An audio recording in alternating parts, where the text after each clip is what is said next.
you're going to blame communism instead of U.S. intervention. All three of those countries she named are countries that the United States has put sanctions on and interfere with. When it comes from seeking regime change in Venezuela, sponsoring genocide in Yemen, cozying up with Saudi Arabia, funding and shielding the apartheid state of Israel, their hardline stance on Iran, and escalating with China. It's the same thing. How can you blame an economic model for the failures and what happened to the citizens when you guys are illegally seizing their assets and not allowing them to sell their oil on the international market? They think they have the right to ruin the lives of Venezuelans, for example, and other countries because they reject their capitalist imperialist political agenda. So it's the height of irony. The Democrats and Pierre, they complain about January 6th. If you look at the coups they sponsor in these countries that she listed, that January 6th is child play compared to what we do to Venezuela. So the idea that you're going to blame an economic model instead of our actions is ridiculous on face value.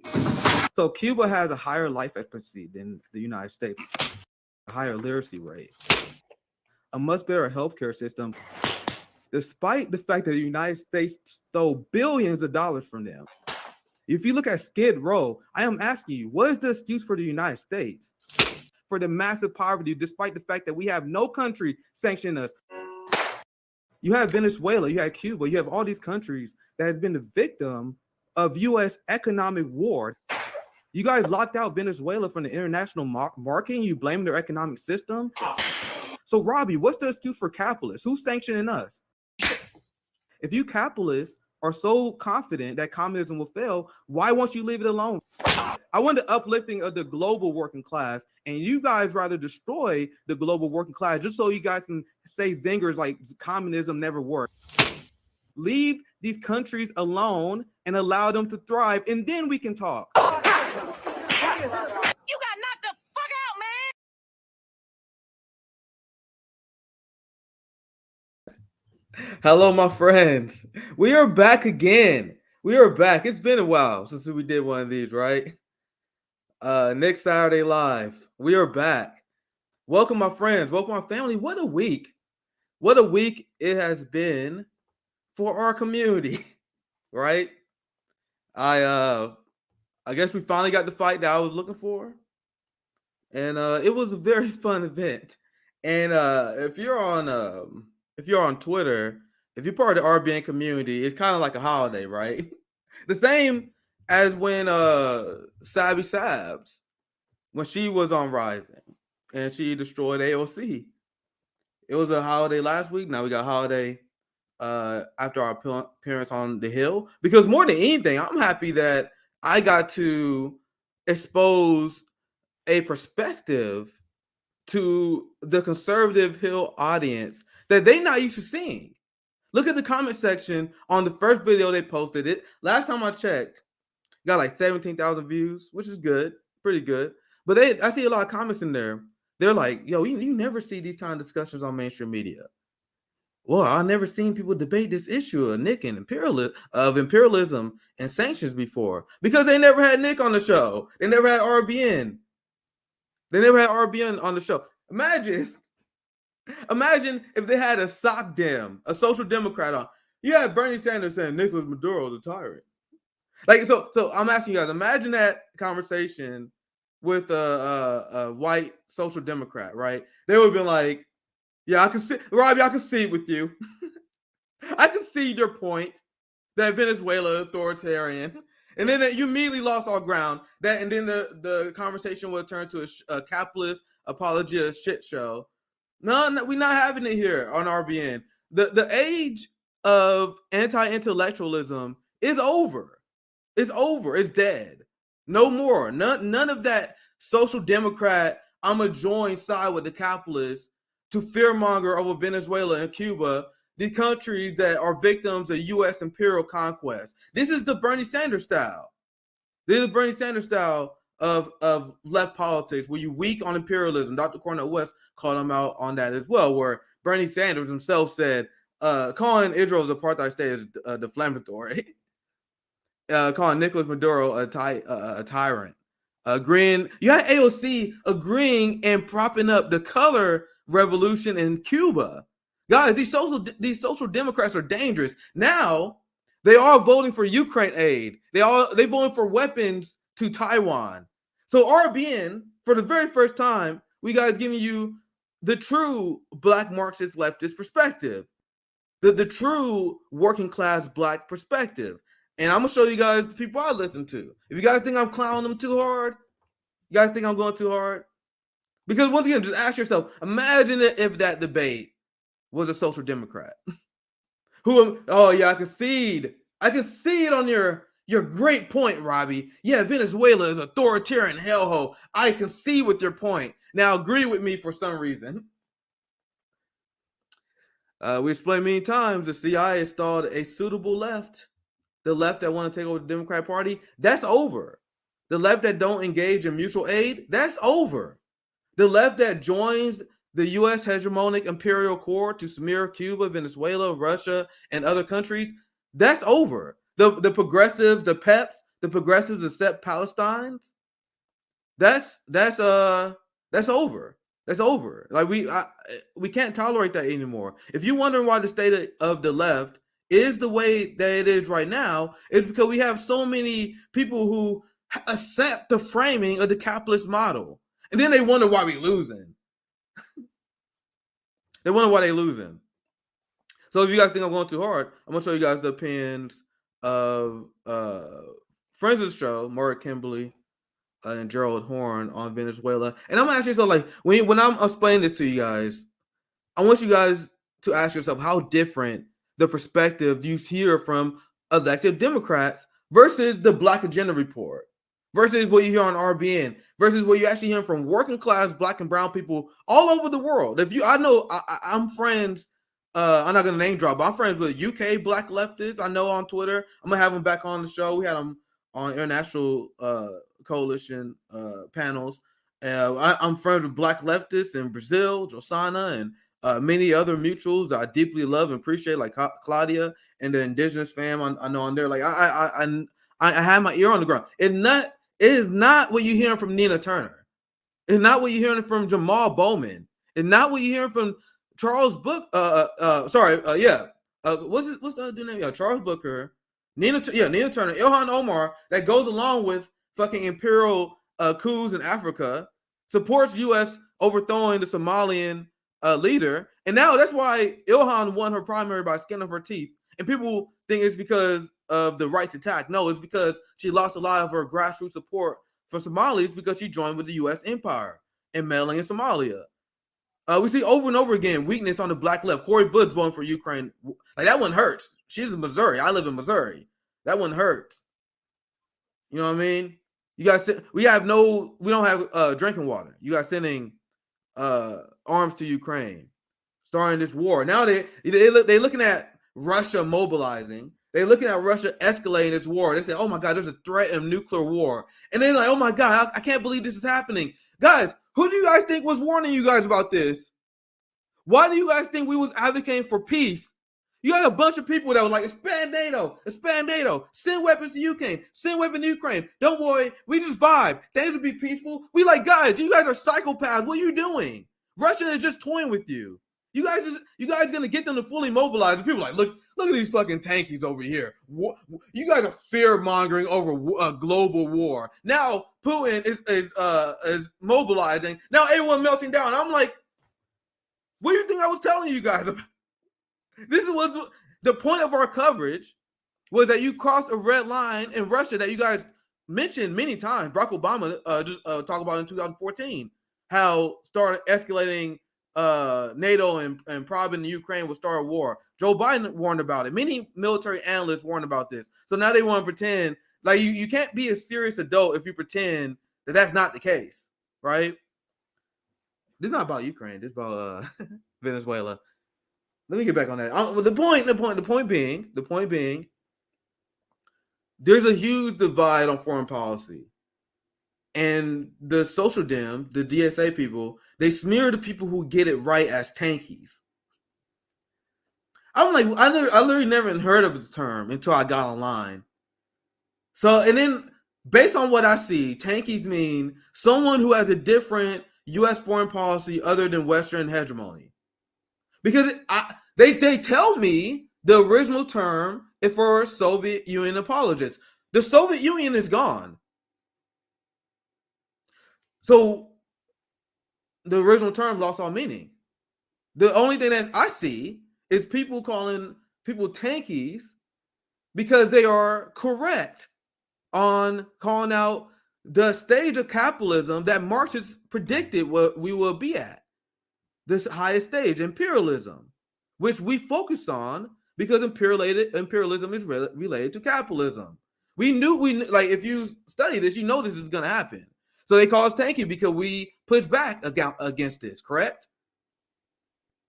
That was my editing, guys, by the way. I hope if they get upset, it is what it is, but I hope they got good spirits because that was my editing. That's one of the many memes I found on Twitter. One of the many, because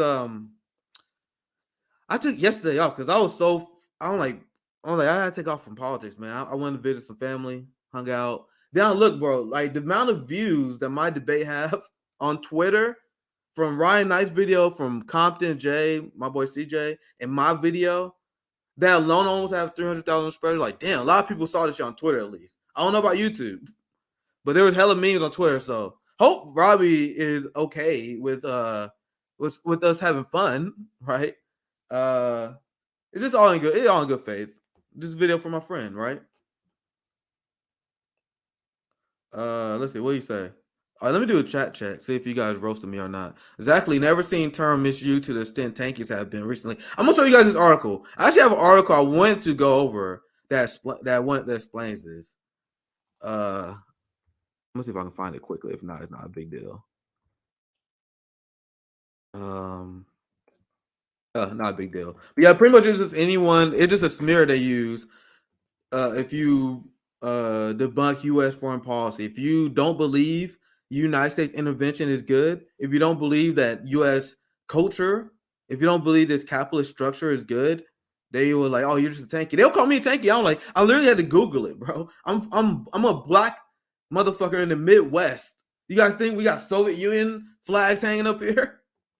I told you guys I'm a Marxist because it was inherently in me. Like you gotta beat people into becoming a capitalist slave, right? Our ancestors. When I look at why I became a socialist, I look at Fred Hampton, MLK, Malcolm X. The other people were cool, but that's people in my community. What are you guys talking about? So when I saw they're like, "Oh, apologists for Soviet Union," I'm like, "What? The Soviet Union not even here anymore." And that's not what I see in my circles. So I'm gonna get to the stories here. What any other chats I missed? Any super chats? Thank you for the 199 Danny. I appreciate the solidarity. It was fun, man. You guys know I've been looking for a fight. I'm not a debate me bro, but I'm not gonna run away from a debate because the whole point of that, my appearance on Ryzen, I thought I was just gonna do a segment with Bree where I just talk about the root cause of immigration in Venezuela to the United States. And then they emailed me and said they're going to change it to and show the video clip of the press secretary, which was okay. Actually, I preferred that. That was better for me. I'm like, oh, this exactly makes my point. Then I can immediately get into how both administrations have similar strategies here. And I can immediately, like 10 minutes, they say you got 10 minutes, Nick. That's why I approached it the way I did. They say you got 10 minutes. I got 10 minutes to be very concise and explain my position while explaining to these people I'm not. That's why I brought up January 6th a few times. I brought up how Biden, just like Trump, I did that so the conservative audience that watch show, like, yo, I'm not a shit lib. I'm not a partisan. I don't like them. I don't like you. Let me explain why. And that was my goal. And if you look at the reception, I think it went well. You got Sabby covered it. I covered it on her lens. We already did a breakdown, so don't need to play anymore. Don't need to play anymore. It was a good day. So I'm gonna show you guys one more thing. I can't help it because the Twitter response has been great, and I know the people I know they're seething because I saw a lot of people who was like, Who the fuck this motherfucker think he is? Oh my God, this is why I'm about to unsubscribe from the Rising. Who is this guy? What did he know about Venezuela? What does Socialist MMA know about Venezuela? Them motherfuckers are quiet now, bro. You know they always watching, waiting to post a clip. They're like, how are you gonna invite? They're like, what does Socialist MMA know about Venezuela? And you guys want to know why they said that? They said that because they're classist. What I tell you guys on the show all the time, elite academia is trash. Elite academia is literally just capitalist imperialist indoctrination. Dr. Cornel West, who was at Harvard, stood up for the Palestinian people and they kicked him out. They were like, no, you ain't getting tenure here. So if you're in elite academia, you thrive there most often because you go along and you are good at repeating imperialist capitalist talking points, and not because you're a critical thinker. Like, I'm sorry to break it to you, you're not a critical thinker. I realized this a while ago. Like, this is why a lot of people like hesitate, because they know it's inherently not going to help you. So a lot of people get confused, and I say, yo, we can't be an anti-intellectual movement. I said we got to read theory, we got to learn. We can't allow our system to trick us to be anti-intellectual. And I remember someone put back on me, and they said, hey, no, Nick, it's not really important for us to be educated because education is a tool of capitalism. I was like, yo, I'm not talking about going to Harvard or Yale. I'm talking about hood education, us talking about theory to each other, us debunking capitalist lies to each other, us telling each other the stories of like the genocide in Yemen, what's going on in Venezuela and sanctioning, like just us educating each other, because I am at where I'm at right now, not because it's just me. It's the RBN community. Think about everyone you've seen on this show. Just think about all the people who blessed us with their presence. Like, I'm gonna show you guys two. For example, we had Gerald Horne on the Anti-Imperialist Summit. We had Margaret Kimberly, who's been on here multiple times, friend of the show. She's gonna be on here maybe in a few weeks as well. We had all the people from the Gray Zone: Max Blumenthal, Aaron Mate. We had Danny Haifong. Imagine Danny Haifong was on that debate, right? And it was, imagine Danny was debating China with that guy. It would have been just as bad. So, like, the people that surround us here as well, we educate each other, and that's what's important. And I push back strongly with the people like, oh my God, you can't engage with this person. You can't engage with Jackson. You can't engage with Jimmy. Can't engage with this person. I'm like, bro, fuck you. I engage with whoever I want. We should be having the conversations, because the conversation, whether the bourgeoisie want to deny it or not, is important. The reason why they want to shoo it, because they're like, oh, if it's not coming from us, if it's not coming from the boutique left managerial class, it's worthless. Fuck that. We gotta reject that. We gotta have street education, hood, based on intellectualism, theory, and what will help our communities out, right? So I'm gonna get into the articles so we can discuss Venezuela here soon. Yo, is it does something bad happen to you if you drink too much tea? I wonder. I wonder. Too many comments to really sit through. Leave some super chats and I can get to them. I'm gonna show you guys the first story from Glenn Ford, who talks about the racist imperialist war in Venezuela, and this is what I wanted to cover.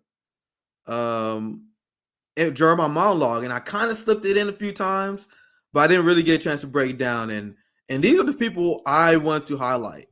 You know, instead of like, sometimes it's fun to roast people, but we need to highlight the people who do great work.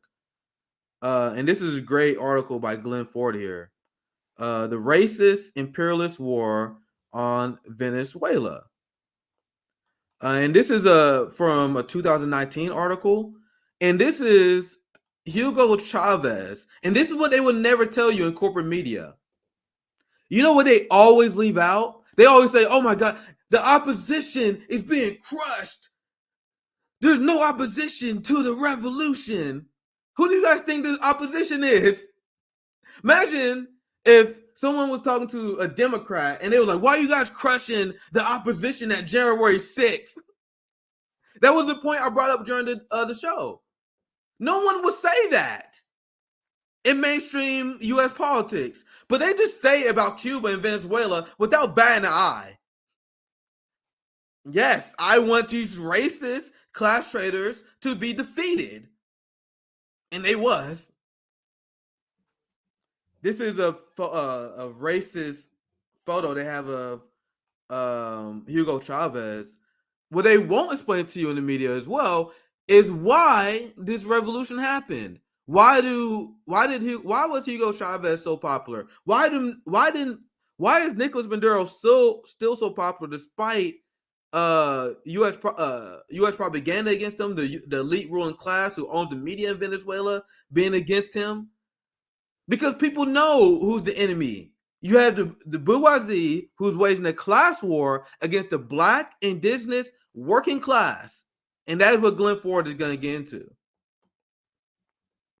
And he's playing the Juan Guaido situation. In transferring control of Venezuelan property, let me make sure I'm gonna put myself back on the screen here. In transferring control of Venezuelan property and assets to opposition party leader Juan Guaido. And guess Juan Guaido is bourgeoisie white Venezuelan. It's right in your face. Right in your face. And they are transferring control of Venezuelan property and assets to opposition leader Juan Guaido. Literally a class war. The United States is helping. The United States has committed an active war against that country and marked Guaido as a traitor and an agent of foreign aggressor. U.S. State Department announced that certification to Venezuela accounts and assets in the United States was transferred last Friday to Guaido, a 35-year-old member of National Assembly who declared himself president during a street demonstration in Caracas. And this was John Bolton's foreign policy. Now, you guys know this. John Bolton foreign policy, Joe Biden foreign policy, Sarah Huckabee Sanders statement on Venezuela, Jean-Pierre statement on Venezuela. What's different? I guess Biden's nicer in his language. Bolton dared Venezuela to move against Washington choosing Quisling. The United States seized control of $7 billion in the Venezuelan state oil assets on Monday. The transfer to John Guaido control applies to the country's funds at the Federal Reserve banks in New York, but the State Department said Guaido has access to other Venezuelan accounts in the United States. Secretary of State Mike Pompeo, who is just like any standard Democrat, by the way. He literally same thing as Anthony Blinken. Anthony Blinken and Mike Pompeo has been the exact same. People always want to message me while I'm live. Let's get a one-word answer.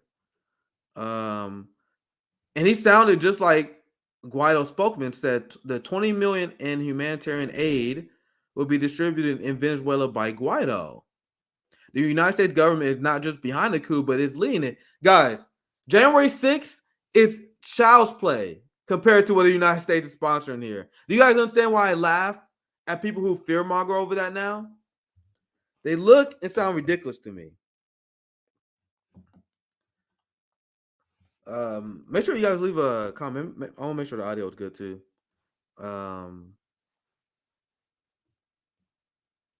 Here, I'll read this part too. This is a pretty good part. U.S. seizure and transfer of Venezuelan state assets to a handpicked opposer president is not war by other means, but an actual act of war. But Venezuela would not say so because the public acknowledgement of this crime was prompt the U.S. to escalate. And this is what people who smear Maduro did not understand. And this is why he got support of the Venezuelan people. He is navigating U.S. imperial aggression. And that has been a strategy of Venezuela. Like, okay, we're not going to acknowledge this. We're going to try to do everything we can to de-escalate because we just care about taking care of our people. And that is what Glenn Ford is explaining here. Under President Obama, U.S. humanitarian intervention doctrine offers nearly identical rationales for both financial and military aggression by Washington. And I'm going to ask you guys a question. And Max Blumenthal exposed the Biden administration. He called out one of the chief architects of Barack Obama foreign policy in Venezuela to their face, because Barack Obama does not get enough heat for what he did in Venezuela. In 2015, Barack Obama declared Venezuela a national security crisis. Not a national security threat. Barack Obama declared Venezuela a national security threat, and that made the inflation crisis that Venezuela was already starting to go through, because the oil crisis started to go down. Once you did that, that's really when the escalation of locking them out of markets and inflation in that country increased after that. And I'm going to ask you guys this question. What is the justification? And Max Blumenthal asked the Barack Obama administration this straight up. What is the justification of labeling Venezuela as a national security threat?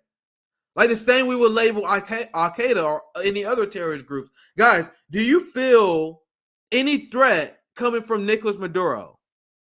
And to show you guys how absolutely insane the rhetoric come from the Obama administration was, they said the reason why they labeled Maduro as a national security threat, because they say, "Oh, we have evidence that Nicolas Maduro had ties to Al-Qaeda."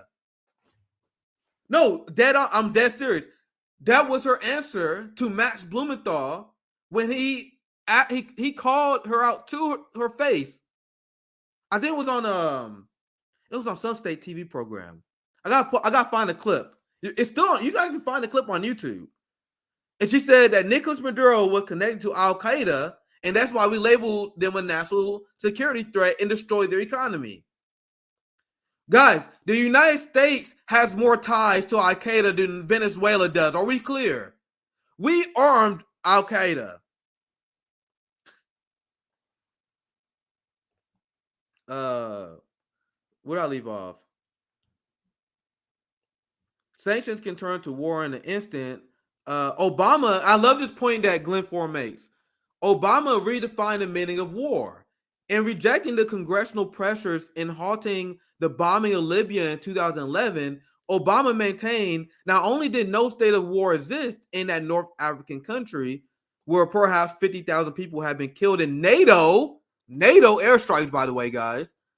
He said there existed no state of hostilities that may trigger the War Power Acts, either because no Americans been killed. By Obama's imperial decree, U.S. presidents, and now this is the important part, U.S. presidents were empowered to wage unlimited military actions against targeted nations with no accountability to Congress or international institutions. Guys, this is so important. Barack Obama, like everything else, set the precedent for the escalation that Donald Trump will later exploit. Because using Barack Obama's justification when he labeled Venezuela as a national security threat, and then using Obama's justification in Libya in 2011, he said, okay, we can declare Venezuela a national security threat. You had John Bolton come in and pretty much advocate for a straight up oil embargo, shut out Venezuela for national markets. You had the Bank of England seize 1.3 billion of gold in Venezuela. Guys, this is full-fledged economic war, which Glenn Ford easily explains here, can turn to hot war that can lead to violence. And if you look at history, European conflict and what leads to a lot of wars, at least war often starts because it is economic posturing and warfare that is waged between empires. This restraint that comes from Nicolas Maduro, China, and Russia thus far, yes, and Iran, has been unbelievable in the face of U.S. Western economic war. Are we clear?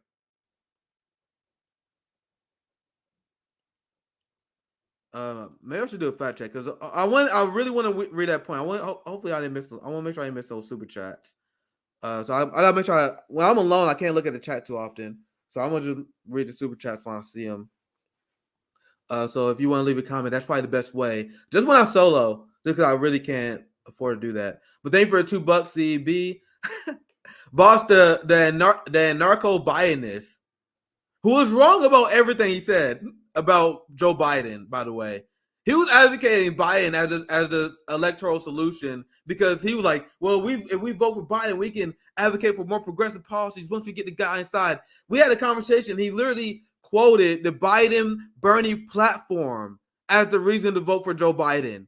Guys, how many of those promises that Joe Biden made that was on that Biden-Bernie proposal did he implement? None. And Voss kept making the argument over and over again. He was like, look at the concessions. He was like, look at the concessions that Bernie got from Biden. The progressives, they got so many concessions from Biden. How many of those has Biden done? So once again, it's someone else whose argument has aged horribly. These people argument, they always age horribly. And that's why I said the age of the anti-intellectualism on the left is done. The age of people supporting the two-party duopoly is over. The age of people just following in footstep with the CIA and NATO imperialist talking points, like these NATO clowns like Voss, is over. It's done. RBNS here shut that down. The same way I had the conversation with Destiny, the same way I had a conversation with Robby now. Bring me on if you dare. I'm more than happy to be nice and cordial. You can allow me to rant and rave. But if you challenge us, we're going to go hard and we're going to explain our position unapologetically because unlike a lot of people, we do our research. Let's see. Any more super chats that I miss? And I get back to the story. We got a new one. All right. Just one more. And I get back to it. I'm producing alone, so show some love by liking and subscribing, sharing the stream. There's a lot of hard work here, you know. Thank you for the $10, miss. It was a Congresswoman Valero that said Al Qaeda had presence in Venezuela. If there was Al Qaeda in Venezuela, I guarantee you it was U.S. backed since we had a habit of backing terrorists. And I'm gonna ask you guys another question. Great super chat, miss. If there was Al Qaeda presence in Venezuela, that shit would be all over the news, guys. Fox News and the Democrat Party and pretty much the U.S. hegemony is looking for any reason to smear Maduro. If there was Al Qaeda in Venezuela, do you guys think it would be a global secret? You see photos, you would see pictures of Nicolas Maduro meeting with Al Qaeda leaders all the time. It doesn't exist. You guys think that would be hard to find? Once again, just give me something to think about. And that was literally the rationale used by the Barack Obama administration to put Venezuela as a national security threat. Dude, I really gotta find that Max Blumenthal video now. I probably can find it. I probably can. Max Blumenthal. Actually, I know what to search. But Max Blumenthal literally called him out, called the Obama administration in her. Here it is. Hold on, I think this is it. Oh shit, I actually found it. Let's go. This is from 3 years ago, guys. Max, big shout out to Gray Zone. I had Max on here before, friend of the show. Feel free to come on to discuss if you want, Max. If this clip goes around. My boy CJ in the chat. God damn, I'm so happy I found this video. I'm so happy I found this video. Dude, we gotta play this video. I just checked. Hold on, we about to derail the whole live stream. It's about Venezuela, guys. This video about to help so much with this live stream. Holy shit! I hope Max Blumenthal is okay with me doing this. We're friends. CJ, thank you for the comment. Everything the United States tells us about other countries is 100% a lie. 100%. I work with that as the conclusion. People say your politics is U.S. bad. Yeah, yes, because U.S. is bad. Everything they say, I'm like, all right, why are you lying? And then if I do my investigation and then I find out they telling the truth, I'll be like, okay. Doesn't happen often, though. Does not happen often. I usually come at the conclusion that the United States is lying and let them prove me wrong. So let me watch this video. This is 20 minutes.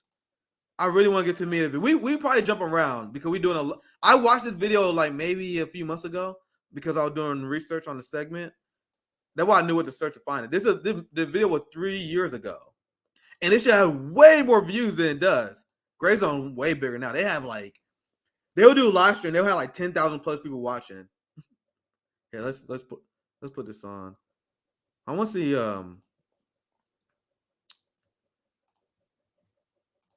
I'm gonna test the audio. I want to see if you guys can hear this.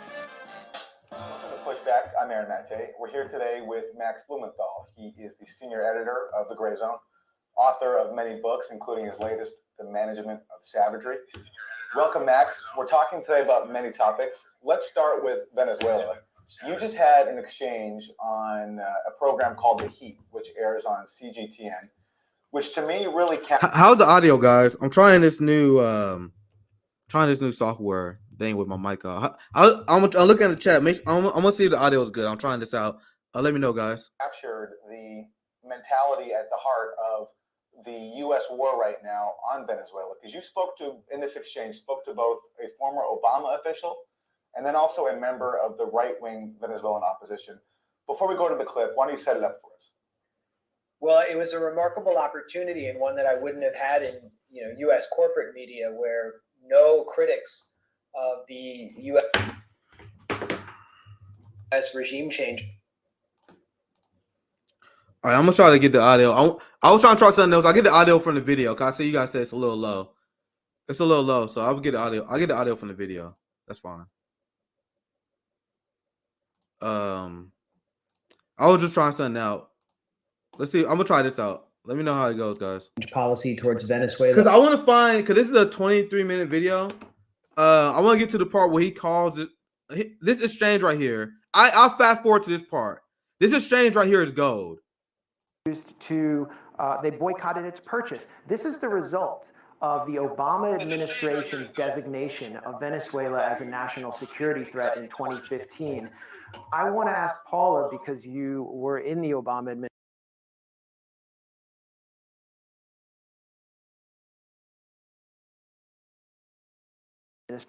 in what did its purchase? This is doses of insulin were not able to get into Venezuela in 2017, the year of the violent guarimbas, which were setting the streets on fire because Citibank refused to, they boycotted its purchase. This is the result of the Obama administration's designation of Venezuela as a national security threat in 2015.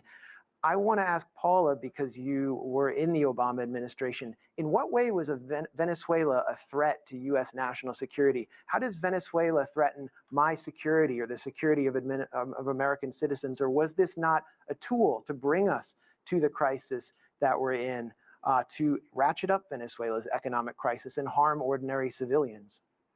So just if I may, go ahead and directly respond to that. So again, I would say from the Obama administration standpoint, the policy was very much one of support for the democratic movement in Venezuela. Which one would that be? It is never intended to be the one that staged a military coup? The Venezuelan the movement that staged a military coup. Please let her finish firstly. Okay. You asked her a specific question. She's trying to answer.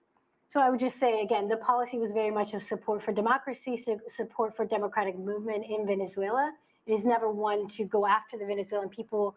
I don't believe, certainly I know to be the case under the Obama administration, and I don't believe it to be the case today. How was Venezuela a national security threat to the United States? That was the specific language of this designation. In what way? I think I think there are many reasons to consider Venezuela and Maduro a threat to the U.S. population right here, right now, including drugs, including terrorism, support to terrorist groups, including Al-Qaeda. The Colombian guerrilla being in Venezuela, the mass migrations of Venezuelans destabilizing the economy and the governments of Colombia, Brazil, Peru, Bolivia, and other countries. How are they connected to Al-Qaeda? Sorry, how are they connected to Al-Qaeda? You've connected them to Al-Qaeda. It was the Obama administration that provided weapons to Al-Qaeda in Syria. We know that. But how is Maduro connected to Al-Qaeda? These sanctions. Again, we're not talking about the Trump administration here. We're talking about the being in Venezuela, the mass migrations of Venezuelans destabilizing the economy and the governments of Colombia, Brazil, Peru, Bolivia, and other countries. How are they connected to Al-Qaeda? Sorry, how are they connected to Al-Qaeda? You've connected them to Al-Qaeda. It was the Obama administration that provided weapons to Al-Qaeda in Syria. We know that. But how is Maduro connected to Al-Qaeda? This is ridiculous. All right, so that was a clip from CGTN America. Max, let's take that piece by piece. Start with this non-response you got from Paula Garcia-Tufro from the Obama administration, asking her what national security threat Venezuela posed to the U.S. She didn't answer your question. Yeah, because there's no answer to it. There's simply no way of justifying it except that This was a John Bolton-like, George W. Bush-like justification for regime change that wasn't questioned by Congress or anyone of any significance in the U.S. press that I remember at the time. And what it did was it set the stage for an economic boycott of Venezuela by international financial institutions. I mentioned in the lead up to my question that Citigroup had boycotted the purchase of 300,000 doses of insulin by the Venezuelan government. You saw, as a result of this designation, any bank or any international financial ratings group like Standard & Poor's declaring, or JP Morgan declaring, that Venezuela was high risk. And so this exacerbated the inflationary crisis and made it very difficult for Venezuela to obtain the credit to refinance its assets. It made it very difficult for it to obtain assets, and 70% of Venezuela. So I'm actually gonna let that video play a little bit more because it's really good. I ain't seen it in a while. I'm glad I found it because now you guys get a little context of what I was talking about. Max Blumenthal, what a fucking beast! You guys saw he had the same smile on his face that I had when I was talking to Robby when they was bringing up Al Qaeda in Venezuela. Max was like, guys, you guys see this shit right now? So I'm gonna go back to the clip. I'm gonna go back to it because that is Max Blumenthal calling out an Obama official to their face, and then she had to get help. They realized, oh my God, she about to get dismantled. Max was like, bro, you guys messed up. You guys picked the wrong one to put on the panel. Damn, I love that clip. I ain't seen it. It's been a while. This clip is from 2019. Only got 46,000 views on Gravezone, which is great, especially compared to us. But more people need to see this. So I'm gonna play a little bit more of this and their response because this is great. I'm sure that Max doesn't mind. Venezuela's food still comes from imports, and so if you don't have assets, you're unable to, export your oil, which is the main source of your assets. Then you basically can't buy food, and so it exacerbated the migration crisis as well. So you have someone sitting right next to me who is essentially involved in a titanic administrative crime, where she and her colleagues in the Obama White House were signing away lives with the stroke of a pen. And you've mentioned before, Aaron, that this report by Mark Weisbrot, who's one of the premier experts in this country on Venezuela, and Jeffrey Sachs, one of the world's leading economists for the Center for Economic and Policy Research, which found that between 2017 and 2018, there were 40,000 excess deaths as a result of U.S. sanctions in Venezuela. So, the Trump administration's obviously ramped it up, but this all really began, the economic attack really began with that designation, which she can't explain. She just has no way of doing it. So she kind of hands off the ball to Ramon Muchacho, who is just an absolute fanatic living in Miami right now. And he says, well, the real threat was that Nicolas Maduro is working with Al Qaeda. And so I said, actually, we were the ones working with Al Qaeda. You have members of Al Qaeda's local affiliate in Idlib in Syria right now showing up in the field.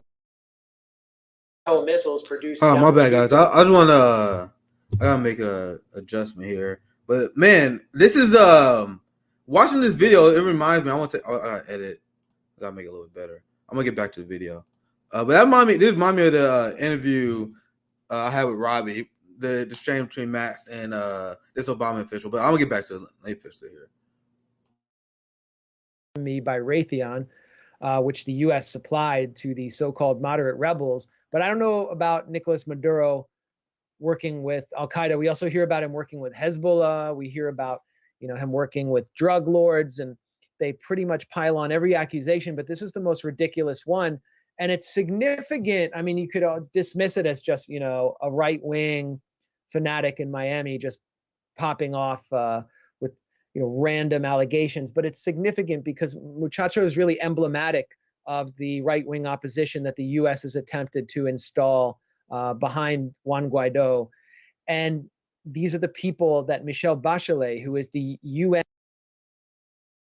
I just want to emphasize that point that Max just made, and he explained how, and remember what I said earlier, the opposition to Maduro and against the Venezuelan people are these white bourgeoisie people, and you see this guy did something that is extremely Trumpian, where he just says with no evidence, oh, Nicolas Maduro is connected to Al Qaeda, Nicolas Maduro connected to drug lords.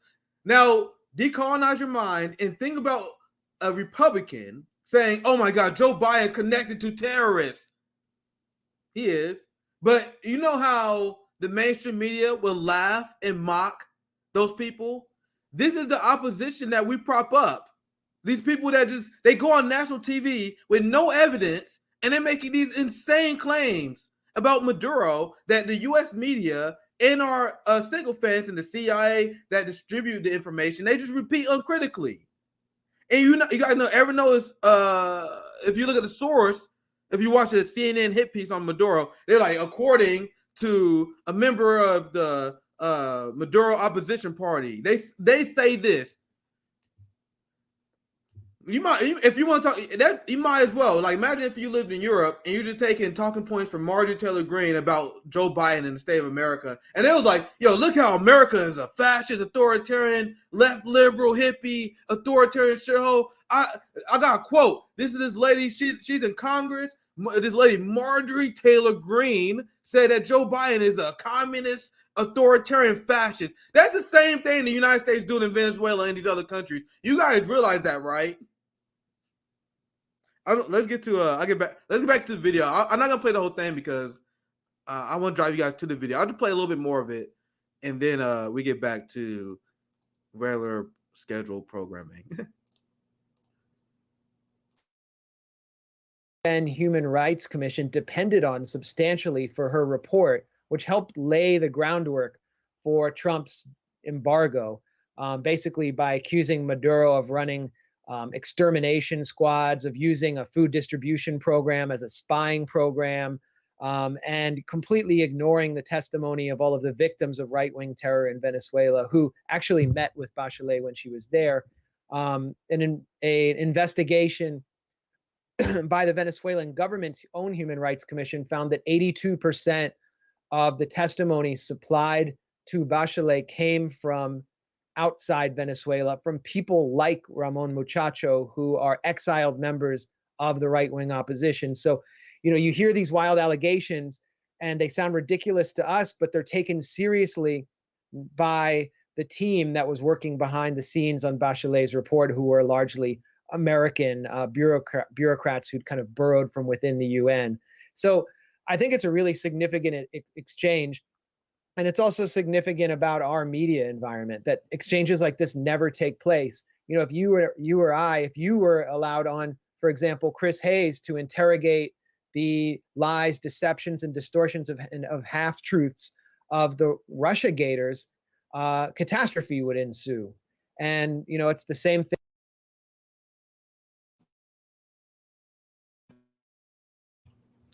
And Max is 100% correct there, right? You're not used to seeing those debates.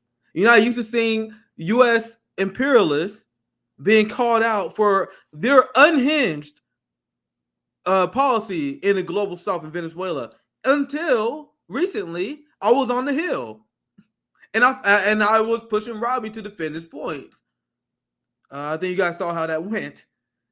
So hopefully we get more opportunities like that, because usually you don't see pushback. And once again, I went on the Hill's conservative audience, and I saw people even that wasn't even at my position. I saw some dude, he was like, I don't know if I believe in socialism, but Nick is kind of right that it had never been implemented, at least in the global south, without interference. So once again, that's not a guy who converted to socialism, but you guys see that seed I planted? That's all I want. And then you got people that are like, man, I actually never seen the counter argument to this before. Right? So that's the seeds we got to plant. That's it. We got to continue to plant. And as I could go to the next part of the story, where I'm gonna read Margaret Kimberly next. I want to illustrate the difference between us and these social democrats who would have had a horrific debate, because they would have been conceding to all Robby's points. The people like Bernie Sanders, the people like AOC. AOC was supporting the color revolution in Cuba that was propped up by the CIA. You got Bernie repeating uncritically State Department lies about Venezuela. You got AOC referring to caucus leadership regarding the Venezuela. These people are not leftists. These people are the agents of the capitalist imperialist machine. So if you guys think I'm being too harsh, look at the words that's coming out of Glenn Ford's mouth right now. Listen to what Margaret Kimberly about to say. Look at how Max Blumenthal is able to push these people. So this is the Glenn Ford article that I was reading. Here's the headline, because I know some of y'all missed it. So I'm gonna just quickly go over it, and I'm gonna go to the Margaret Kimberly one. The racist imperialist war on Venezuela, and they never explain that the opposition party, you know, the one who sounds very Trumpian in that clip, they never explain how they are waging economic war against the Black, indigenous, working class that support Hugo Chavez. And very Trumpian-like, they have racist pictures and slogans of Chavez, the same way you would expect a Trump supporter. And Glenn Ford, throughout the course of this article, I actually have this article linked in the description. I have this article and I have Kimberly's in the description. And I explained how I left off while I was explaining how Barack Obama set the precedent for this. I want to see if I want to get to a little later on in the article. I'm going to read from here because this article is so well written. Listen to Glenn Ford. Listen to the Black Agenda Report. Listen to Margaret Kimberly. Stop listening to these social democrats. That's all I want. I am not the voice of this. I am listening to my seniors, my elders, the people who've been before me. I listen to Malcolm X, Fred Hampton, MLK. Now I'm listening to Glenn Ford. I listen to Margaret Kimberly. Right? These are the people you got to listen to now. The Gerald Hornes. The same forces that resist Black community-controlled police and schools in the United States seek to overthrow any government in the formerly colonized world. That is, non-white nations that claim the right to self-determination and national sovereignty. So everyone was like, you got the liberal class, like, oh my God, we're standing for the sovereignty of Ukraine. Very, very convenient. They only stand for the sovereignty of white countries. Meanwhile, the United States sanctions and imposes and punishes any country that rejects their color revolutions, rejects their sponsored coups, and votes in ways that they disagree with. They just put sanctions on Nicaragua because they voted for the socialist movement in Nicaragua. The same way they've been punishing Venezuelans for not supporting Juan Guaido. It's the same colonial racist policies that they butter up with terms like sanctions. U.S. imperialism, and this is what social democrats need to realize. This is what Bernie Sanders need to realize. This is what all these fake cosplayers that think they are socialists, the white bourgeoisie motherfuckers who cosplay, they have Black Lives Matter all over their profile, and then they happily campaign for Joe Biden. This is what you need to understand. U.S. imperialism, this comes from Glenn Ford. This is not coming from socialist MMA. I know you guys hate socialist MMA, so this comes from Glenn Ford. U.S. imperialism is inseparable from white supremacy, which is why the United States has paid no domestic price for the role in the death of at least 20 million people since World War II. 6 million people in the Congo alone. And Glenn Ford points out, U.S. liberals and progressives, much like their counterparts in Europe, speak endlessly of democracy at home while supporting the war party abroad. You have AOC, who tweets all the time. During the January 6th trial, her timeline was a fucking mess. Every day, every second, talking about January 6th. Meanwhile, she was asked about the coup that the United States was sponsoring in Venezuela, and she was like, I defer to caucus leadership. And people were just like, oh, not a big deal, because the white leftists and the bourgeoisie left, they shrug that stuff off because it's not a big deal to them. You guys understand? If AOC, which I think would be in bad taste, if AOC had a bad take on the trans issue, she would be canceled. But you can be soft in imperialism. You can be black. You can be soft on black issues all day. They have certain issues that they care about. It's the issues of the Democrat Party. Oh, we didn't stand for Roe v. Wade. There were a lot of social democrats who canceled me from the Bernie campaign because I saw January 6th. I'm like, bro, look at this joke. This shit's hilarious. I was making jokes. I had a viral tweet that so many people melt down. I gotta find it. I literally tweeted on January 6th. I wonder if I can find it. Then so many people melted down because I was saying that the right wing was more down. It was a joke. Let's see if I can find it. I must do a quick search. It was funny. So I literally said on January 6th. People was hella mad. Oh, here it is. Bruh, here it is. I just searched my shit. And these are the people who, they are so furious if you did not fall in line with, look, this, I think it was pretty well funny tweet. I said, hilarious how the right wing was more down than a revolution than the progressive left. That's a joke. It's a joke, guys. It's a joke.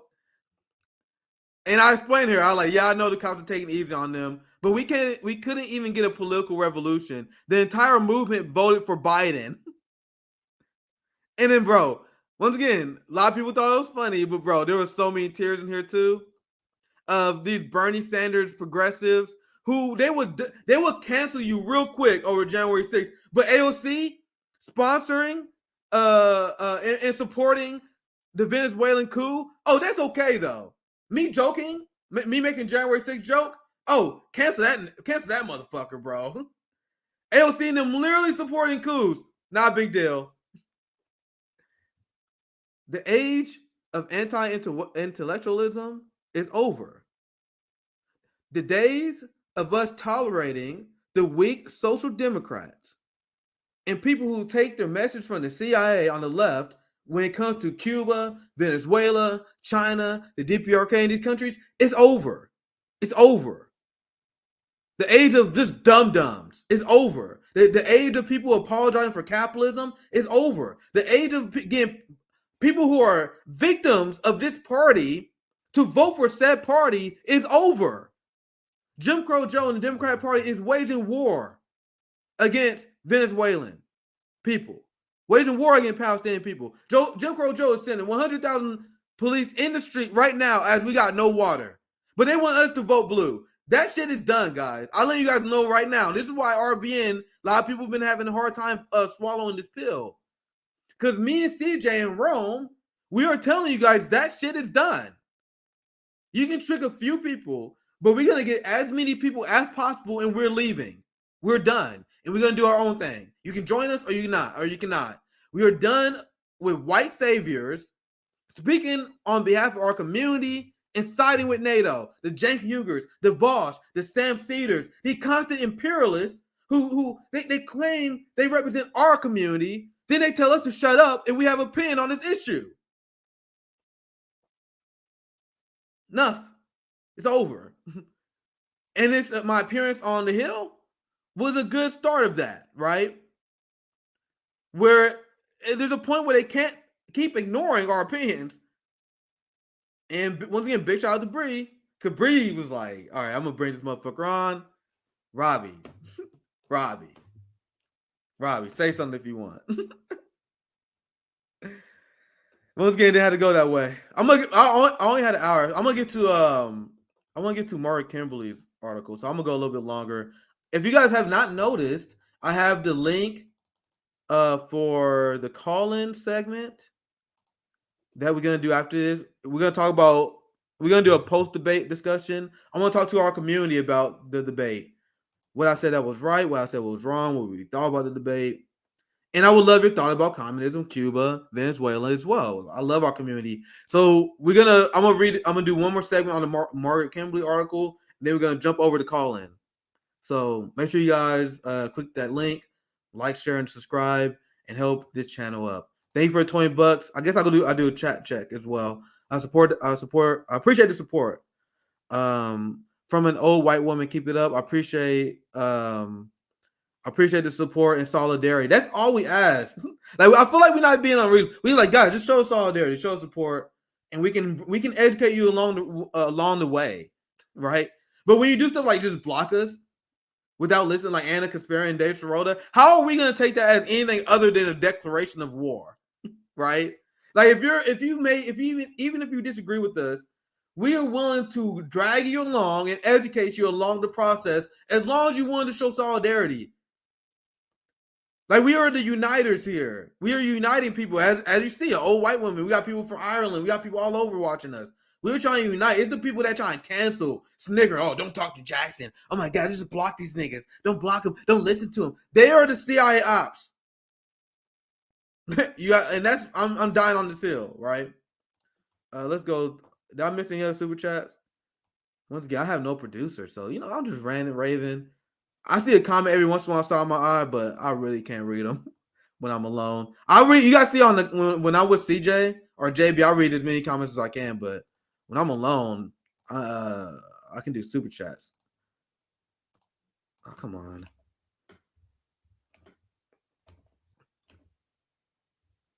Testing. All right. I don't know why there we go. Is it me or that comment will not go away? Oh, Jesus Christ. All right, let's get to the next article. Man, I really hope that mud don't stay up. I literally can't take the comment off for some reason. Damn. Let me try something.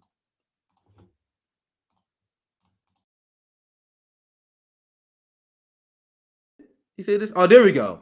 Is it just me, bro? Leave a comment. Was that just me, bro? This app or this software is just really messing up. All right, sorry, I'm back. I have no producer. I was just talking shit. Right when I started talking shit, the app started messing up. I was like, bro, I'm doing this alone. I'm all good, bro. I don't need any help. As soon as I start talking shit, the app started messing up. But all right, let me get back to the story. Sorry, guys. All right, let's get back to this is Margaret Kimberly, friend of the show. She's been on here multiple times. I think her last appearance was in June. And we're gonna have her on pretty soon as well, because she's always good on foreign policy. Let's get into this one.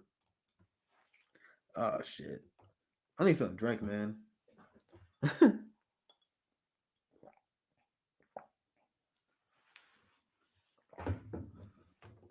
All right. I'm glad you guys still with me, despite with that tech deal. I was only gonna do an hour, and then I'm gonna jump on Callin. So this last part. This is from Margaret Kimberly, and she wrote this 3 days ago. Margaret Kimberly, 3 days ago. Because this was in response to this immigration issue with Greg Abbott and Ron DeSantis using migrants as political tools and to score political points, lying to people, and Margaret Kimberly gonna get into this. So I'm gonna read a little bit of this. Let's see if I can zoom it in, make it a little bit easier, you guys, to see it. She says, immigration rules are often determined by U.S. foreign policy. Citizens of nations under U.S. attack, such as Venezuela, are made eligible for asylum. Haitians suffer under U.S. dictates, but are deported and returned to hell that Washington created. And then she goes on to explain the very beginning here. Every day, the Republican governors of Texas, Greg Abbott, and Florida, Ron DeSantis, eagerly announced that they are sending people generically labeled as migrants to what they are known as sanctuary cities. The corporate media reports that thousands of people have been convinced to board buses to New York and Washington, D.C., or Sacramento, or Chicago. What they don't explain is who the migrants are and why their status is highly problematic and a function of imperialist foreign policy. And then she, in this paragraph, she goes and talk about how Republicans rail against sanctuary cities, but then she said in New York, and she explains like Republicans mislead you guys. Like Democrats are not like Biden deport. Like they deported more immigrants. He deported more Haitians in his first year than Donald Trump did in his entire first term. Like, and this is what she explains. Republicans rail against what is called sanctuary cities and imply that federal law doesn't apply in places that undocumented people get some sort of special deal. However, the term sanctuary city doesn't really mean much. In New York, it means the city government and its employees will not insist in the deportation process. It does not mean that no one is ever deported. And right-wingers don't know this. It does not mean no one is deported. or that federal rules does not apply. Undocumented people are eligible for SNAP and other benefits under very limited circumstances. Applying in a sanctuary city doesn't change that fact. The media cannot seem to disseminate this easily provable information, and the people in this country are whipped into frenzy over non-issues. But there is a larger issue at work here that goes unaddressed. The people taken into Martha Vineyard has made legal requests for asylum. You guys hear that? So Ron DeSantis and the Republicans are lying to you guys, and the media, and this is what Margaret explains throughout the course of this article, is so weak on imperialism, and they don't want to call out Biden for their policies. They don't explain that. Because if they explain that, they'll explain that Biden has been deporting people that have been making legal requests for asylum. So they can't say that because that would make Biden look bad. So they got to say stuff like, oh, Ron DeSantis is mad because of undocumented immigrants. Do you guys see how Democrats' weakness on imperialism make them unable to rebuke the talking points coming from Republicans? The response from Ron DeSantis and his supporters should be, you're a liar. These people had the right to seek asylum because you, Ron DeSantis, that's why I said at Robby during our debate, you support the sanctions in Venezuela. You are waging war on this country. So how can you then violate international law by denying their legal request for asylum? These are the responses that you will have if you was an anti-imperialist. This is why Ron DeSantis is a threat. He's going to 100% go along with U.S. foreign policy. And when in Colombia, when they had the first leftist president there, the first black vice president, you had Ron DeSantis that said, oh my God, why are we allowing this? Why are we allowing free elections in other countries? And like Margaret Kimberly says, immigration rules are often determined by U.S. foreign policy.